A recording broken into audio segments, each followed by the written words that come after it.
Assalamualaikum warahmatullahi wabarakatuh. Halo semuanya. Pada video sebelumnya, saya telah menjelaskan mengenai pengertian, karakteristik, dan jenis saham. Di video kali ini, saya akan melanjutkan penjelasan seputar saham, yakni lebih kepada penjelasan seputar penilaian saham. Atau penilaian saham ini lebih populer ya, kalau di dunia praktisi kita sebut dengan valuasi saham.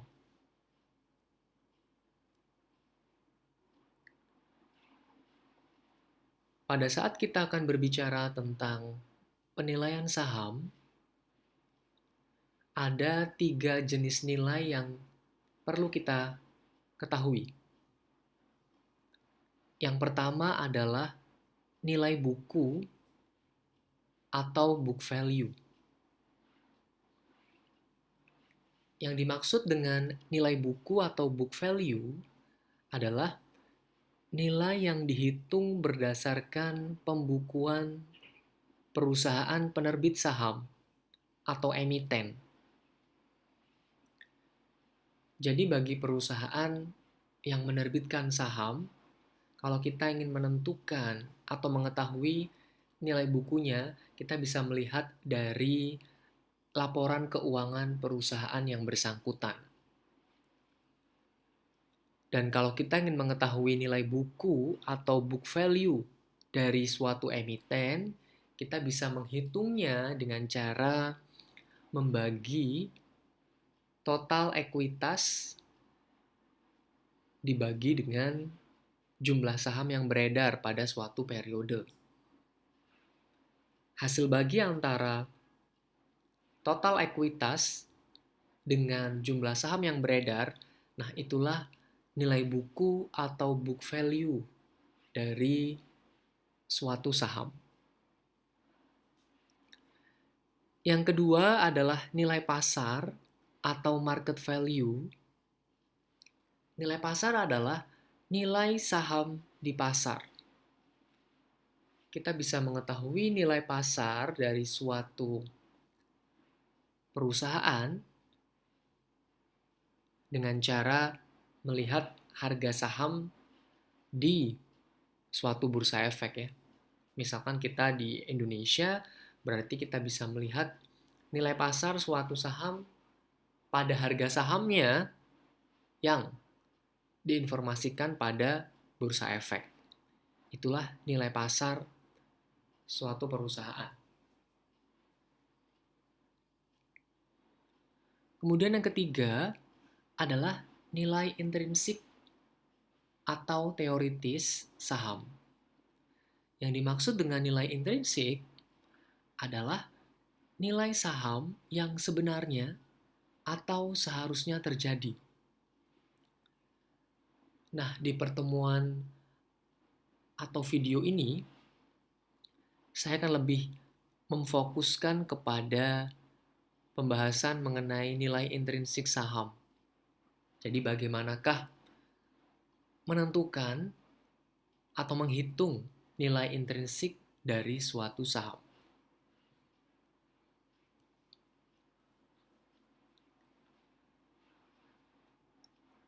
Investor punya kepentingan sebenarnya untuk mengetahui ketiga nilai tadi ya.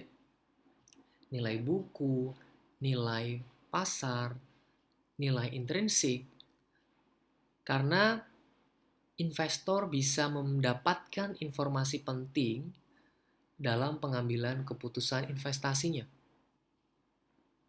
Misalkan terkait dengan kapan keputusan untuk membeli atau menjual saham misalnya. Dalam keputusan membeli atau menjual saham, investor akan membandingkan nilai intrinsik suatu saham dengan nilai pasarnya ya. Apakah dinilai overvalued atau undervalued.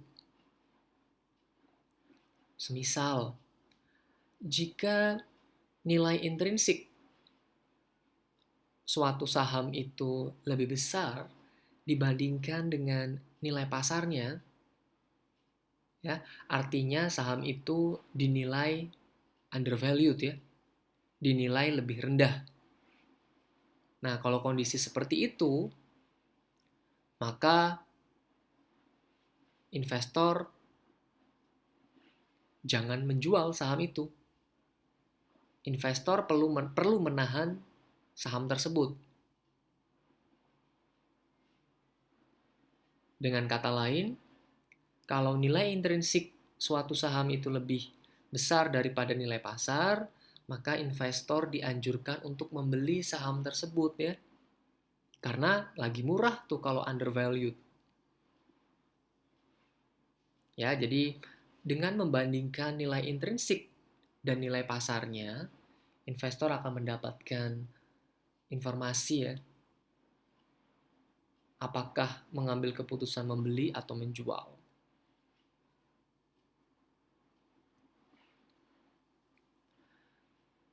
Setidaknya ada dua pendekatan dalam penentuan nilai intrinsik saham berdasarkan analisis fundamental.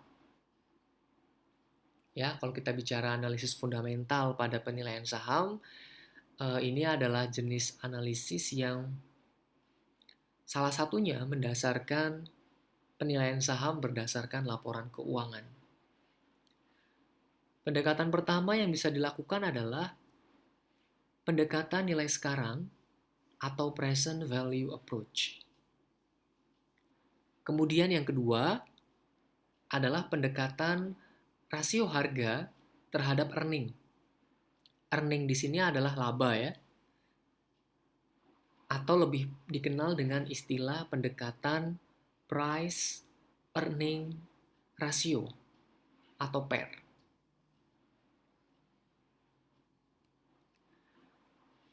Saya akan jelaskan terlebih dahulu pendekatan penilaian saham yang pertama, yakni adalah pendekatan nilai sekarang, ya. Pendekatan melalui present value. Seperti pada saat saya membahas mengenai penilaian obligasi, di penilaian saham pun kita juga menggunakan prinsip atau konsep present value, nilai sekarang. Dalam menentukan atau menghitung nilai saham, dilakukan dengan mendiskontokan, ya, jadi kita melakukan diskonto, mendiskon, ya. Apa yang akan kita diskon? Yang kita diskon adalah semua aliran kas yang diharapkan investor di masa depan, ya, di masa mendatang, dengan menggunakan tingkat diskontonya adalah tingkat return yang disyaratkan investor. Ya, jadi dalam melakukan penilaian saham, kita akan mendiskontokan semua aliran kas yang kita harapkan, di mana tingkat diskonto yang kita gunakan adalah tingkat return yang disyaratkan oleh investor. Nilai intrinsik atau yang kita sebut juga dengan nilai teoritis nantinya adalah penjumlahan dari semua nilai diskonto dari semua aliran kas yang akan diterima investor di masa depan. Ya, jadi setelah kita diskontokan, setelah kita present value-kan semua aliran kas yang akan diharapkan investor di masa depan, masing-masing nilai diskonto itu kita jumlahkan. Nah, penjumlahan itulah merupakan nilai intrinsik atau nilai teoritis dari suatu saham. Berbicara tingkat return yang disyaratkan investor, ini adalah merupakan tingkat return minimal atau tingkat return minimum yang diharapkan atas pembelian suatu saham.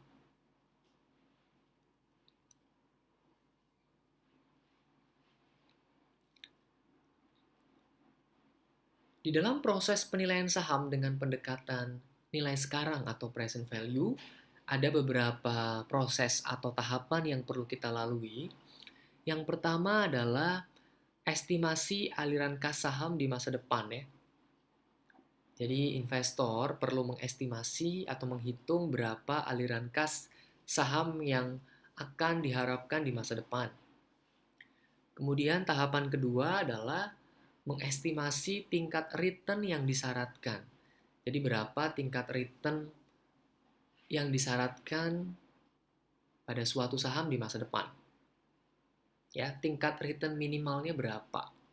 Itu namanya tingkat return yang disyaratkan. Karena nanti tingkat return yang disyaratkan oleh investor ini akan menjadi tingkat diskontonya.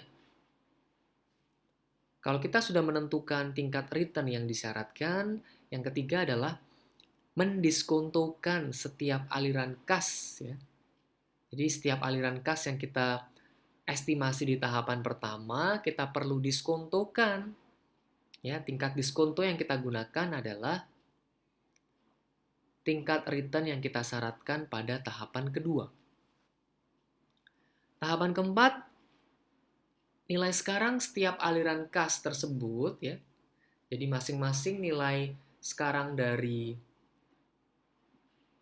aliran kas yang kita hitung itu dijumlahkan sehingga hasil penjumlahan itulah yang merupakan nilai intrinsik dari saham yang kita nilai.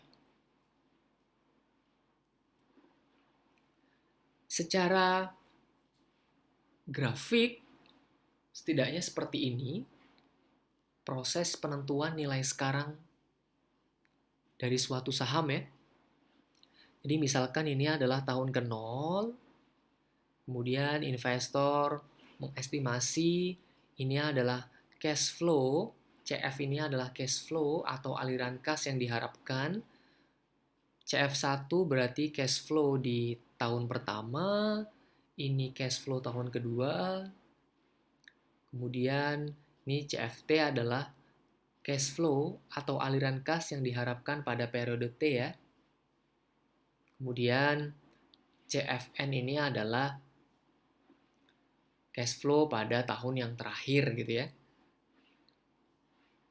Cash flow pada periode ke N, periode yang terakhir. Nah, kalau kita telah mengestimasi arus kas pada masing-masing tahun, kita perlu present value kan ya. Kita cari nilai sekarangnya berapa. Present value cash flow yang pertama. Ini di tahun pertama berarti ya. Dalam menghitung present value, kita perlu mendiskontokan cash flow tahun pertama ini dengan menggunakan K1 ya. K1 ini adalah return yang disyaratkan pada periode tertentu. Jadi kalau K1 berarti adalah return pada periode tahun yang pertama. Ya, umumnya tingkat return yang disyaratkan ini pada tahun-tahun setelahnya pun akan sama. Karena tergantung pada investor ya, berapa tingkat return yang disyaratkan pada suatu saham. Ya, jadi kita present value kan seperti ini nih. Ya, ini namanya kan tingkat diskonto tahun pertama nih. Jadi cash flow tahun pertama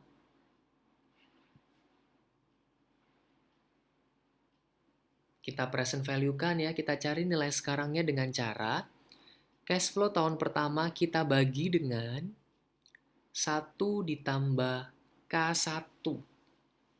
Ini berarti adalah tingkat return yang disyaratkan investor. Kemudian pangkat 1 ya, pangkat 1 karena tahun yang pertama. Demikian juga dengan tahun kedua, cash flow tahun kedua kita bagi dengan 1 plus K2 pangkat 2. Dan seterusnya sampai cash flow ke N ya. Kita cari nilai sekarangnya. Kalau kita jumlahkan cash flow atau aliran kas ya, present value dari aliran kas pada tahun yang sampai tahun yang terakhir, maka yang kita dapatkan adalah V0. Nah, V0 ini adalah nilai sekarang dari suatu saham.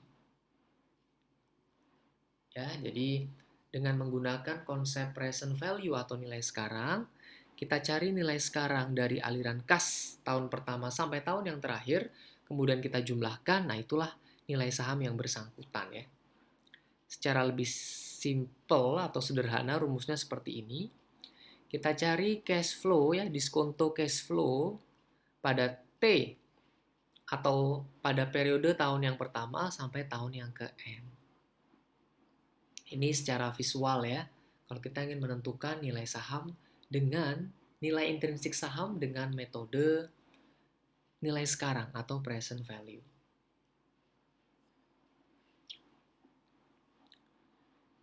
Di dalam penilaian saham, kita mengenal model diskonto dividen. Model ini digunakan untuk menentukan estimasi harga saham dengan cara mendiskontokan semua aliran dividen yang akan diterima di masa depan.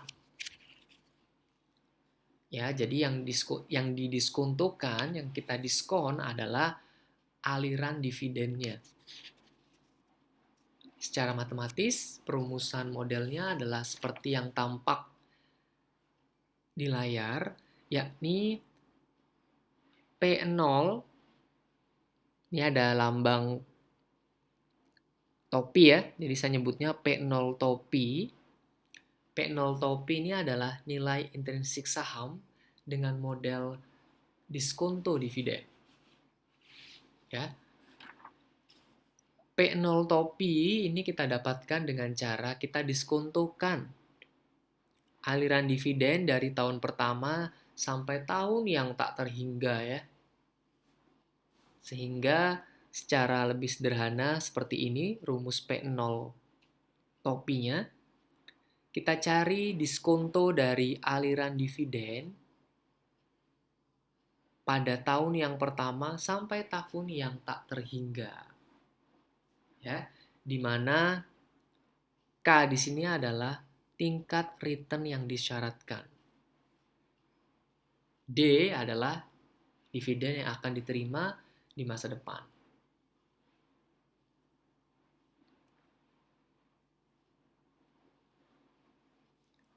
Ada beberapa model yang kita kenal di dalam model diskonto dividen ya. Ada model pertumbuhan nol, ada model pertumbuhan konstan, ada juga model pertumbuhan tidak konstan. Nah, yang pertama akan saya jelaskan terlebih dahulu, yakni adalah model pertumbuhan nol. Di dalam model pertumbuhan nol, asumsi yang digunakan adalah dividen yang dibayarkan perusahaan tidak akan mengalami pertumbuhan. Ya, ini yang perlu di-highlight bahwa dalam model pertumbuhan nol, asumsinya adalah dividen yang dibayarkan perusahaan tidak mengalami pertumbuhan. Makanya disebut model pertumbuhan nol. Rumus yang kita gunakan dalam menilai saham dengan model pertumbuhan nol adalah P0 topi. Ya, P0 ini adalah nilai saham atau harga saham yang kita akan cari.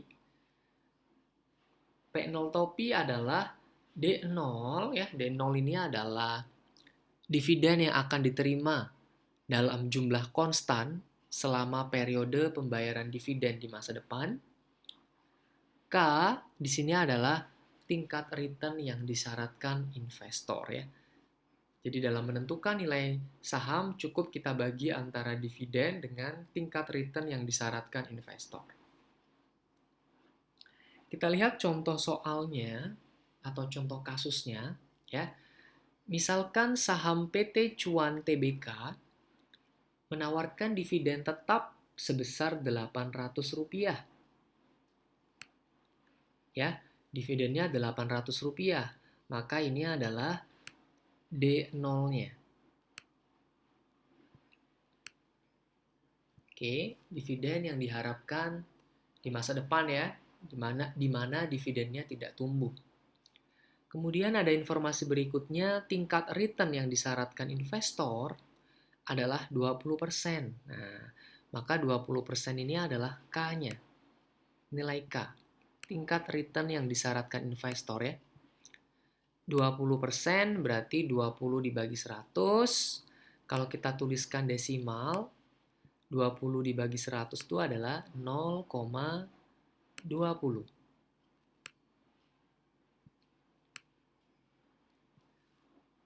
Nah, dalam menentukan nilai saham dengan menggunakan model pertumbuhan 0, ya, rumusnya tadi adalah D0 800 dibagi K. K-nya adalah 0,20. 800 dibagi 0,20, maka nilai saham dari PT Cuan Tbk sebesar Rp4.000. Ya, cukup simpel ya, cukup sederhana. Menentukan nilai saham pada model pertumbuhan 0 dengan cara membagi dividen dengan tingkat return yang disyaratkan. Untuk kasus ini, nilai saham PT Cuan Tbk sebesar Rp4.000. Model yang kedua adalah model pertumbuhan konstan. Ya, model pertumbuhan konstan ini disebut juga dengan model Gordon, ya, karena yang mengembangkan dan mempopulerkan model pertumbuhan konstan ini adalah Myron J. Gordon, ya, sehingga disebut juga dengan model Gordon. Nah, model ini digunakan untuk menentukan nilai saham apabila dividen yang akan dibayarkan mengalami pertumbuhan secara konstan, ya, selama waktu yang tak terbatas, di mana G T plus 1, ya, G ini adalah pertumbuhan dividennya. Pertumbuhan dividen pada periode T plus 1 akan sama dengan pertumbuhan dividen pada periode T. Untuk semua waktu T, ya, artinya pertumbuhan dividennya akan sama dari periode T sampai periode-periode berikutnya. Secara matematis, rumus dari nilai saham, ya, P0 cap atau P0 topi ini adalah rumusnya seperti ini, ya. Ini adalah dividen tahun yang pertama, ya. Dari D0 kalikan 1 tambah G, ya. G adalah pertumbuhan dividen dibagi 1 plus K. K adalah tingkat return yang disyaratkan investor. Karena ini adalah tahun pertama, maka pangkat 1, ya. Walaupun tidak saya tulis, karena pangkat 1 kan tidak bermakna. Tidak punya arti, ya. Berikutnya untuk tahun yang kedua, D0 kali 1 plus G pangkat 2 dibagi 1 plus K pangkat 2. Dan seterusnya, ya, sampai tahun yang tak terhingga. Kalau kita sederhanakan rumus ini, maka rumus model pertumbuhan konstan secara sederhana seperti ini, ya. P0 topi sama dengan D1, ya. D1 ini adalah dividen pada tahun yang pertama dibagi K. K adalah tingkat return yang disyaratkan investor. Kemudian dikurangi G. G adalah pertumbuhan dividennya.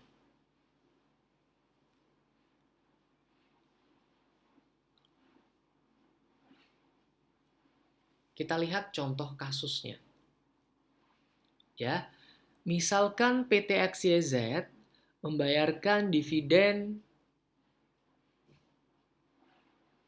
sebesar Rp1.000 per tahun. Nah, Rp1.000 per tahun ini adalah D0, ya. Bukan D1. Jadi masih D0. Dividen yang dibayarkan per tahun. D0-nya adalah Rp1.000 per tahun. Kemudian informasi berikutnya adalah pertumbuhan dividennya 5% per tahun, ya. Maka 5% ini adalah G-nya. Pertumbuhan dividen, ya. G-nya 5%. Atau 5 dibagi 100, 0,05.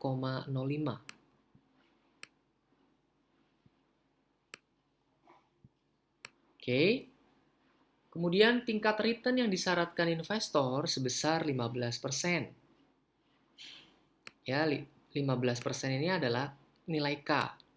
Tingkat return yang disyaratkan investor ya. 15 dibagi 100, 0,15. Lalu ada informasi harga saham PT XYZ saat ini adalah Rp10.000. Nah, bagaimana kita menentukan nilai saham dengan menggunakan model pertumbuhan konstan ya? Kita gunakan rumus yang sebelumnya tadi kalau kita lihat P0 topi adalah D1 dibagi K minus G. Ya. D1-nya ini belum diketahui dalam soal ya. Yang diketahui hanyalah D0. Kalau kita ingin menghitung D1, maka adalah D0-nya, ya, 1000 kan D0-nya. Kemudian kalikan 1 plus G. Ya. G-nya adalah 0,05 di sini. Pangkat 1 ya. Tidak perlu ditulis karena pangkat 1 tidak punya makna. Dibagi K minus G. K-nya 0,15 ya di sini. Dikurangi G 0,05. 1000 dikali 1 plus 0,05. Ya, ini kita jumlahkan dulu. 1 ditambah 0,05 adalah 1,05 kali 1000 hasilnya 1050 dibagi 0,15 dikurangi 0,05 hasilnya adalah 0,10. 1050 dibagi dengan 0,10 maka nilai saham dari PT XYZ adalah Rp10.500. Ya, ini adalah penentuan nilai saham dengan model pertumbuhan konstan. Model yang berikutnya adalah model pertumbuhan tidak konstan.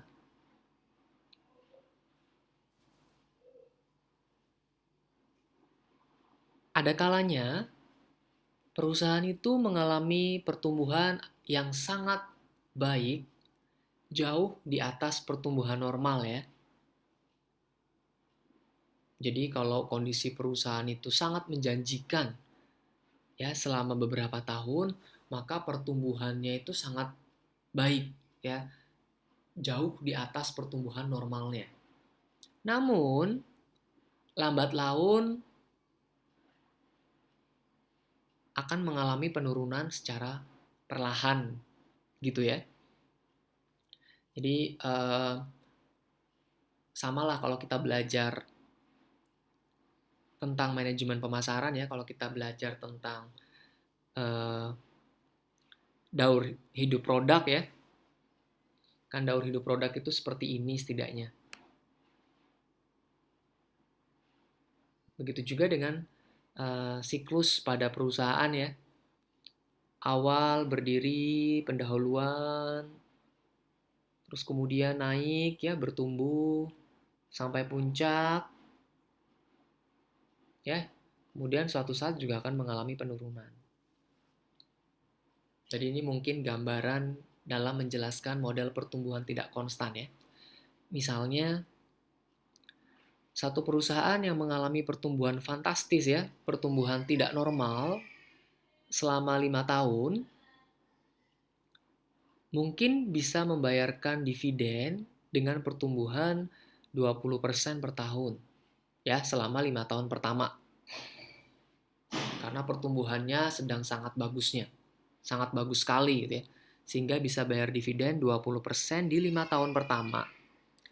Namun setelah itu perusahaan hanya bisa membayar dividen dengan tingkat pertumbuhan hanya 10% per tahun ya. Sampai tahun-tahun berikutnya ya. Jadi 5 tahun pertama bisa bayar dividen 20% per tahun, kemudian tahun berikutnya perusahaan membayar dividen dengan pertumbuhan dividennya konstan sebesar 10% per tahun ya. Pertumbuhan dividennya turun dari 20% menjadi hanya 10% hingga tahun tak terhingga. Secara matematis, kalau kita ingin menentukan nilai saham dengan model pertumbuhan dividen tidak konstan, seperti ini rumusnya ya. P0 topi ini adalah nilai intrinsik saham yang akan kita hitung dengan model pertumbuhan tidak konstan ya. Rumusnya adalah D0 ini adalah dividen saat ini ya, dividen tahun sekarang. Kalikan 1 plus G1. G1 adalah pertumbuhan dividen supernormal ya, atau pertumbuhan dividen yang fantastis. Lagi bagus-bagusnya nih kondisi perusahaan ya. Pangkat T ya sampai tahun yang diketahui dalam soal dibagi 1 plus K. K adalah tingkat return yang disyaratkan investor pangkat T. Ya, jadi kalau T-nya pangkat 1 ya ini berarti pangkat 1 juga. Kalau T-nya pangkat 2 berarti di sini juga pangkat 2 ya. Jadi tergantung pada tahun yang kita cari. Ya, dari T sama dengan 1 sampai tahun ke N ya. N adalah jumlah tahun selama periode pembayaran dividen supernormal. Ya, atau pembayaran dividen yang fantastis ya. Jadi ini.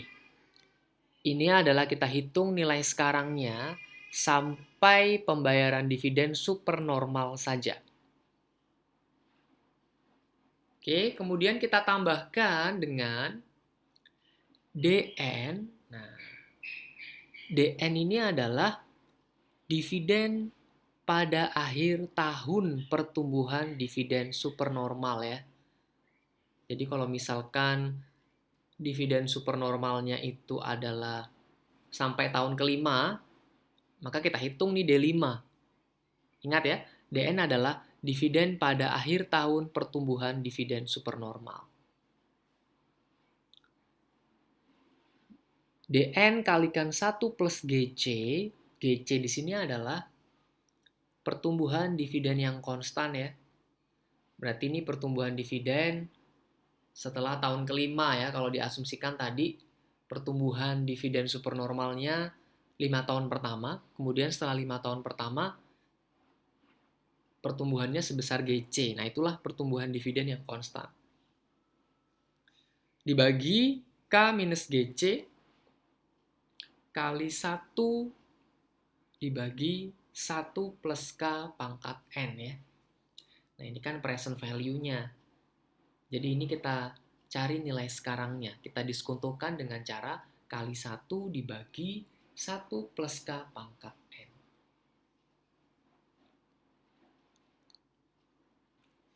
Kita lihat contohnya ya. Misalkan data saham PT ABC adalah sebagai berikut. N-nya adalah 3 tahun. Ya, jadi pertumbuhan dividen supernormal atau pertumbuhan dividen fantastisnya itu adalah di 3 tahun pertama ya. Di mana D0 dividen tahun saat ini ya adalah Rp1.000. Kemudian ada informasi GC. GC ini adalah pertumbuhan dividen konstannya sebesar 10% atau 0,10 ya. Kalau kita buat desimal 10% kan 10 dibagi 100 ya. 0,10. Kemudian K, tingkat return yang disyaratkan 15%, 15 dibagi 100, 0,15. Kemudian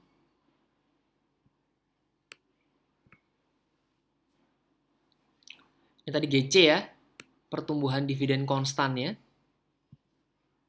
10%. Jadi GC ini dipakai setelah 3 tahun yang pertama ya. Tapi selama 3 tahun yang pertama kita menggunakan G1 nih. Karena G1 ini adalah pertumbuhan dividen supernormal. Ya, ini sebesar 20% ya. 20 dibagi 100 itu adalah 0,20. Jadi selama 3 tahun yang pertama, pertumbuhan dividennya adalah sebesar G1, yakni 20%. Oke. Semoga bisa dipahami ya. Jadi selama 3 tahun pertama, pertumbuhan dividennya sebesar G1. Ya, ini adalah pertumbuhan dividen supernormal, yakni sebesar 0,20. Setelah 3 tahun pertama, dividennya konstan. Pertumbuhan dividennya konstan sebesar GC, yakni 10% atau 0,10. Berapa nilai intrinsik saham PT ABC? Dengan informasi yang diketahui seperti ini ya.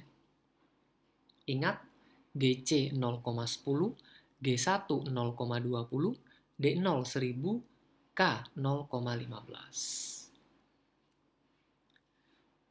Kalau digambarkan dengan grafik akan seperti ini.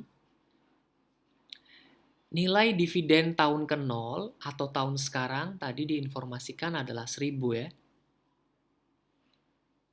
Oke. Ingat tadi G1 atau pertumbuhan dividen 3 tahun yang pertama adalah 20% ya, atau 0,20. Oke.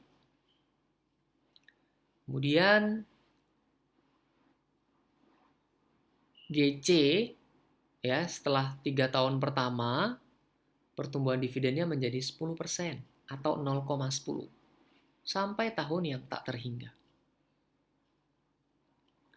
Yang perlu kita hitung terlebih dahulu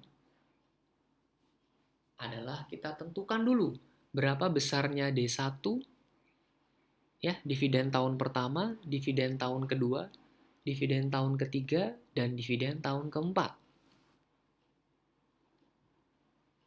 Oke. Bagaimana cara mencari dividen tahun yang pertama? Nilai 1.200 ini dari mana? Ya, nilai D1 bisa kita hitung dengan cara nilai D0 ya, 1000 ini kita kalikan dengan G-nya. Ya, kita kalikan dengan 1 plus G. Kalikan 1 ditambah 20% ya, atau tambah 0,20.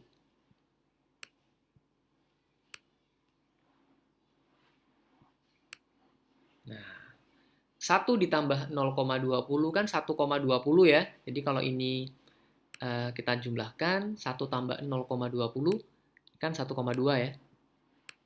Nah, 1,2 kita kalikan 1000, maka hasilnya D1 adalah 1.200. Oke.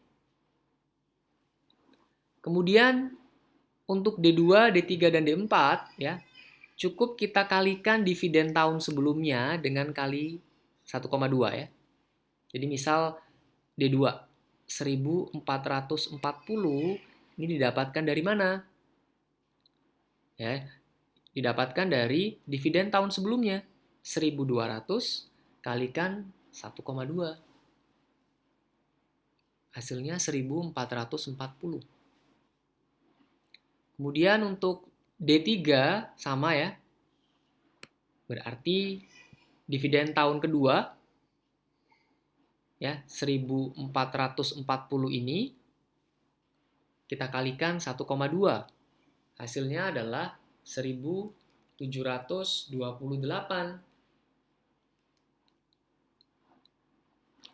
Nah, untuk D4 ya, karena kita tahu bahwa 3 tahun pertama pertumbuhannya 20%, tapi setelah itu pertumbuhannya adalah 10%, maka untuk D4 ya, tidak lagi kita kali dengan 1,2, tapi kalikan dengan 1,1 karena pertumbuhannya adalah 10%.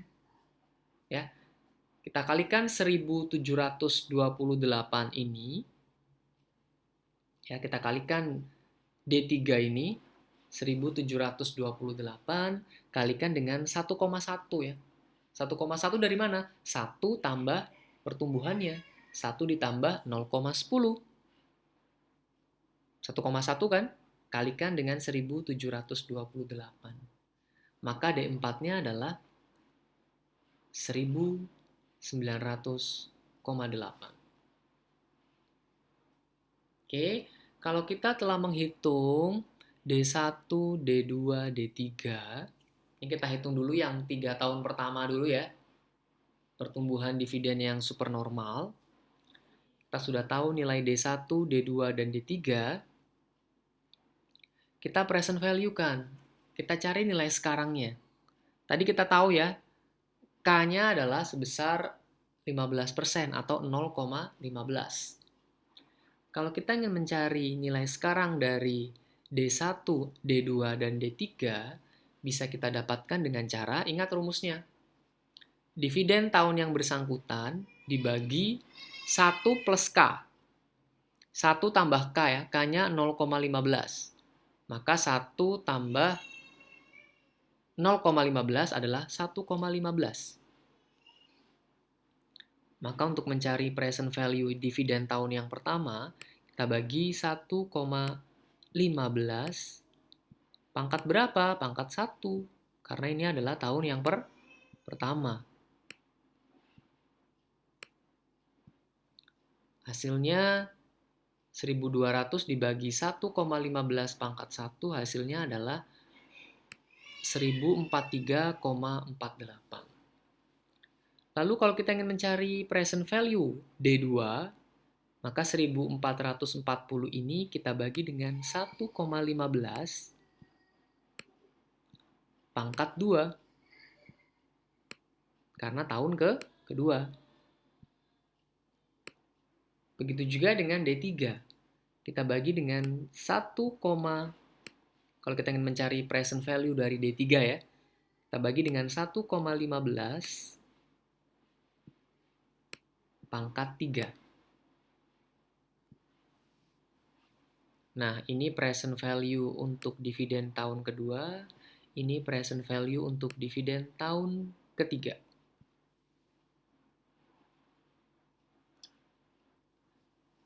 Nah, untuk D4, tadi kita hitung ya, D4 1900,8. Nah, karena sejak D4 ini sudah pertumbuhannya konstan sebesar 10%, ya, kita tahu bahwa tahun yang terakhir sebelum konstan, ya, tahun terakhir sebelum pertumbuhan dividen konstan adalah dividen tahun ketiga kan? Maka kita cari dulu P3 topinya. Ya, karena sebelum D4 ya, tahun terakhir pertumbuhan yang sangat super normal atau sangat fantastis itu adalah di D3.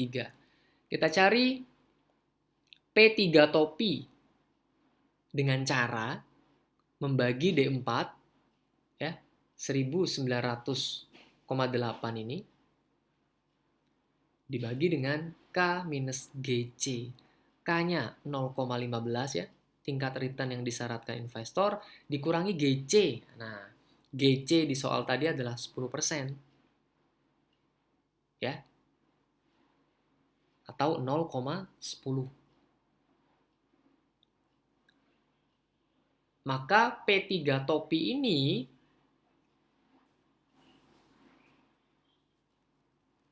adalah 1900,8 dibagi, ini kalau kita kurangkan berarti dibagi 0,05 ya.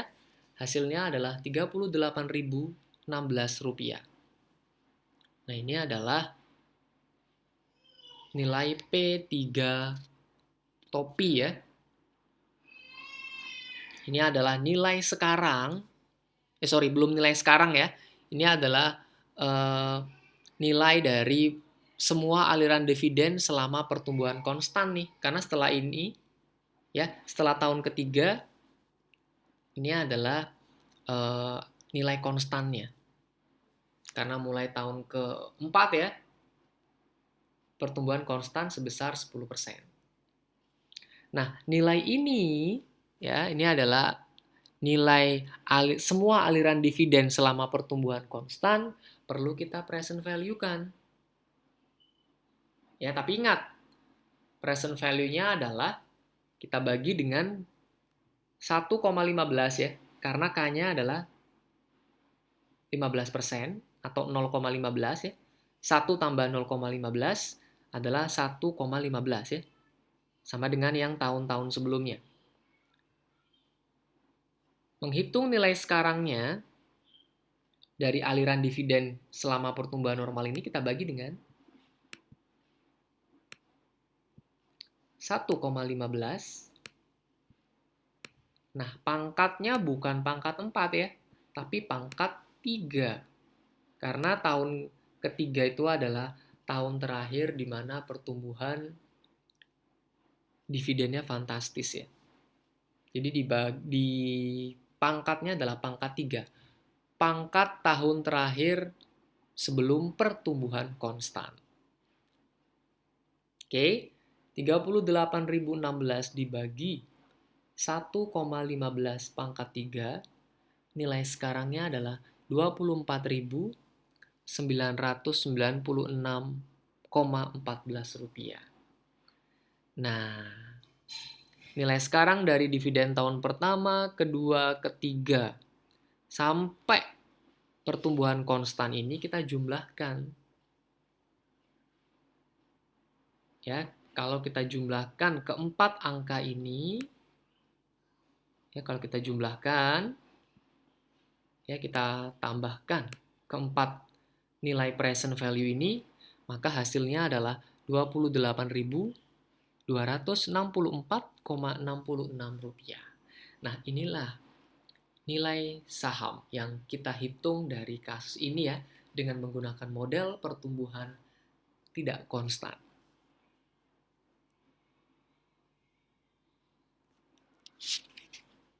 Nah, penjelasan sebelumnya tadi membahas tentang pendekatan nilai sekarang ya, atau present value. Pendekatan berikutnya yang bisa kita gunakan dalam penilaian saham adalah pendekatan price earning ratio. Atau kita singkat dengan PER ya. PER ini singkatan dari price earning ratio. Disebut juga dengan pendekatan multiplier ya.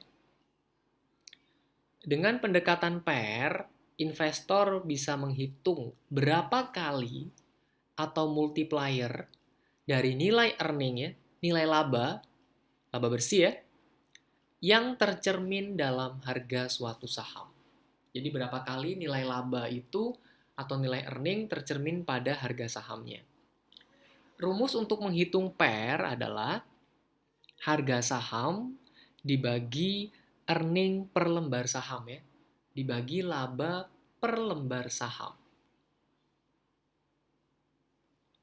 Atau rumus lainnya untuk menghitung PER dari suatu saham ya, kalau kita turunkan dari rumus model diskonto dividen, rumus PER adalah P0 topi dibagi E1, E-nya adalah earning, sama dengan D1 dividen tahun pertama dibagi earning tahun pertama dibagi K.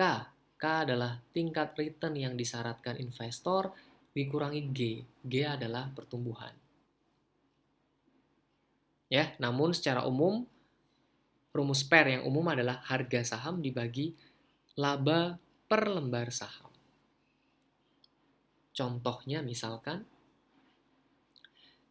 harga saham DX saat ini adalah Rp10.000 per lembar. Ya, harga sahamnya saat ini Rp10.000 per lembar. Dan tahun ini perusahaan memperoleh earning atau laba bersih sebesar Rp900 juta. Oke. Jumlah saham beredar saat ini adalah 900.000. Ingat ya, laba bersihnya sebesar 900 juta, jumlah saham beredarnya 900.000, Harga sahamnya Rp10.000. Berapakah nilai pairnya? Ya, tahapan pertama yang perlu kita lakukan adalah kita hitung dulu earning atau laba bersih per lembar saham DX. Ya, earning per lembar bisa kita hitung dengan cara earning perusahaan, ya, laba perusahaan dibagi jumlah saham beredar. Ya, earning perusahaan tadi adalah 900 juta. Ya, tadi earning perusahaan diketahui 900 juta.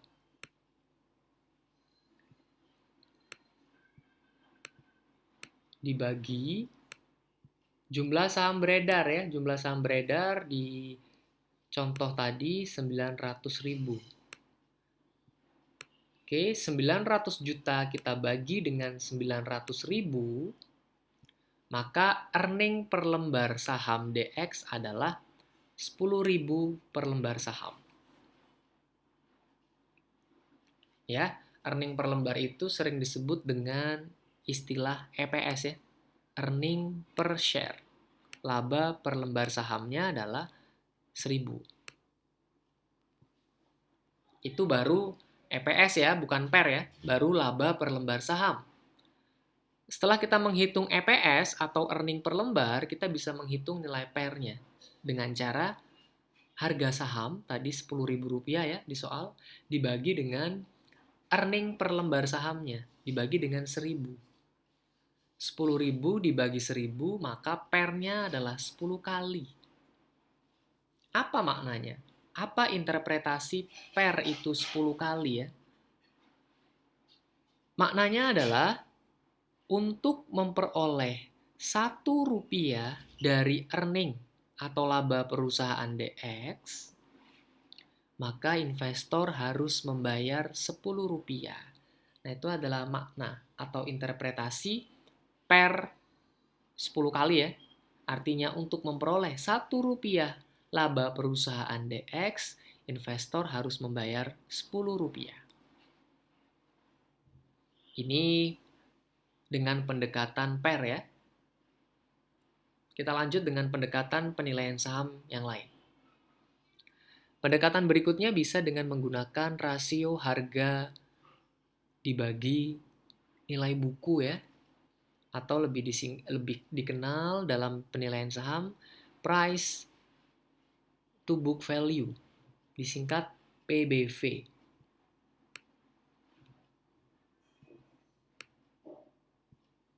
Ya, jadi hubungan antara harga saham dan nilai buku per lembar saham itu bisa kita gunakan untuk menentukan nilai saham, ya.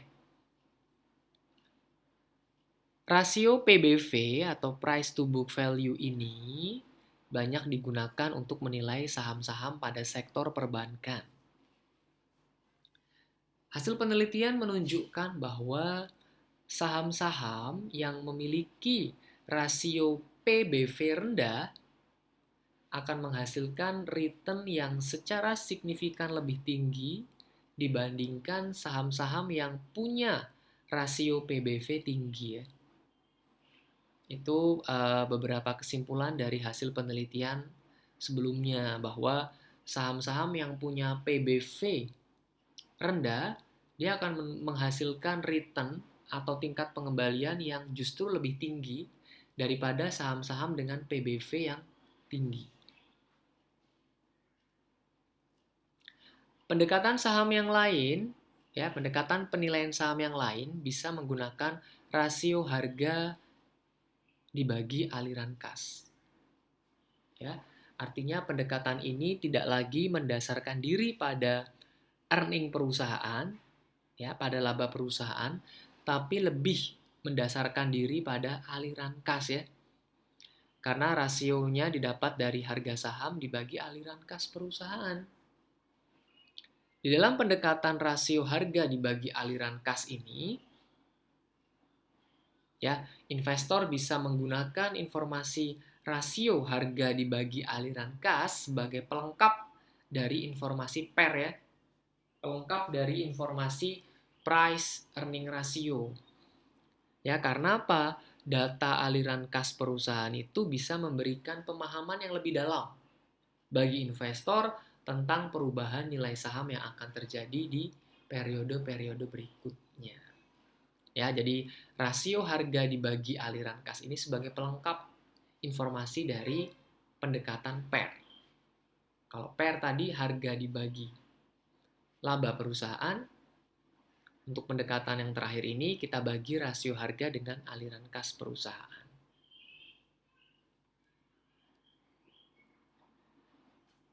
Demikian yang dapat saya jelaskan mengenai materi penilaian saham. Semoga materi ini dapat dipahami dengan baik. Sampai jumpa pada video-video berikutnya. Wassalamualaikum warahmatullahi wabarakatuh.